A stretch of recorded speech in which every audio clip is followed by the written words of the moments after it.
Andrew Broad is the National Party MP for the Mallee in Victoria. Good morning, Andrew. Good morning, Chris. We've had this rather worrying case of frozen berries grown, processed in China, packaged in Australia, contaminated with hepatitis A. Is this the price we have to pay for having a free trade agreement with China?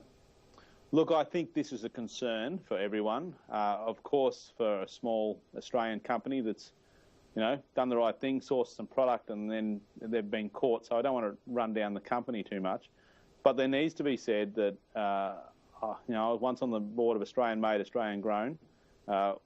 If you want food with all the health regulations around it, you really need to try and buy Australian product wherever you can. And this has always been the way that our producers are having to compete with other parts of the world that don't have the standards of health that we have. And this is why Asia wants our food, because it's healthy and they've had food scares in the past. Well, you recommend buying, Australian grown, Australian packaged, but a labelling law is rather confusing because you often see written in large type, packaged in Australia and in smaller type from local and imported products. Look, they are confusing. And there's work, I think, we need to do to clean that up. It is a fine line between product that's, sometimes, say for example, a muesli bar, occasionally they have to put some additional ingredients in, they'll get it from another part of the world. I don't want to make our processes be uncompetitive. So there's a fine line to walk there, and I've looked at this having been on the board of Australian Made, Australian Grown. But at the end of the day, if you look for that green triangle and it says Australian grown, it is grown here. And I think that's the defining factor. Also, fresh Australian product. That's something also very much looked for. And I think we've gone towards having food on our supermarkets that isn't always in season. And I'm a bit of a fan of taking the stuff that's in season. But it is confusing for consumers. And how much responsibility should government take for, say, inspecting and guaranteeing the safety of imported food? Is that a role for government, or should that rightly be the responsibility of the companies involved? Well, no, government does have a role. That's why we've got Food Standards Australia. We do have a role in ensuring that food is safe. There are certain criteria it has to go through. But there is a scepticism, and justifiably so, and proven so, for looking at where your product is grown in. But it needs to be said, Chris, that the Australian consumers have made this choice. So can I interrupt you there? You say that the government is involved with Food Standards Australia. Were they remiss then in this case with the frozen berries? Where does responsibility lie there? Well, I think they're not the quality standard of everything, but I think when something like this happens, then they're quick to try and address it, and certainly this won't happen again, so to speak, as in that the supplier will be now required to not get that from that source. There's no exact science on this, but it needs to be said, Chris, and I'm going to be a bit controversial here, but the Australian consumer has chosen this pathway. With the down, and staying down, they want food at the cheapest possible price.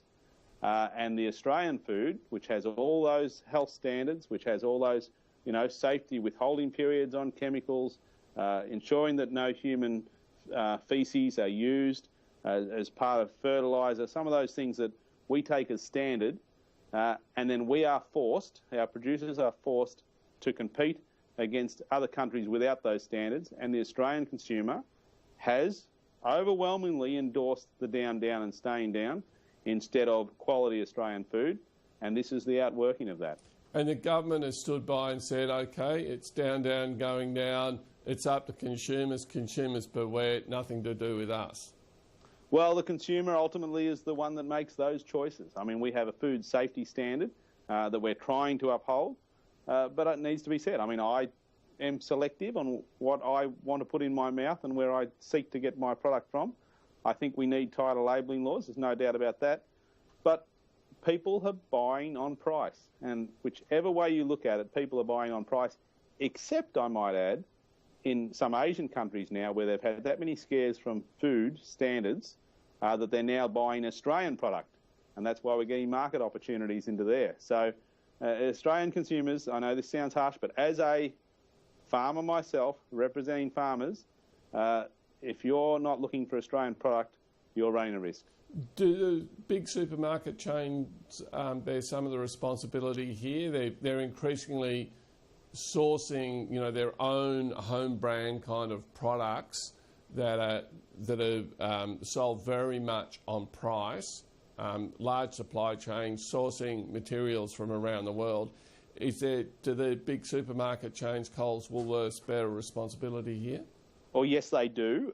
They've helped foster the will of the Australian people, it needs to be said, by their packaging. I was in a packing shed the other day, and they said to me that Woolworths, for example, you used to package as your own brand, but now they want to package as the Woolworths Select brand, which means that they can get it from anywhere and try and squeeze the price down. Constantly, branded product is getting moved off the supermarket shelves in place for generic supermarket branding, but it's only been able to do that because it's responding to the wills of the consumer. And the consumer is asking for this in their buying habits. And, at the end of the day, if you're going to say to an Australian producer, we want you to have, withholding periods on chemicals, no human feces in water irrigation, pay workers superannuation, do everything like this. But, by the way, we're going to put you at the same competitive price as another country with different health standards and different worker obligation standards, and the consumer comes out there and says, we're choosing this, well, then ultimately the Australian farmer doesn't continue to thrive and exist, and this is the price that we run the risk of paying.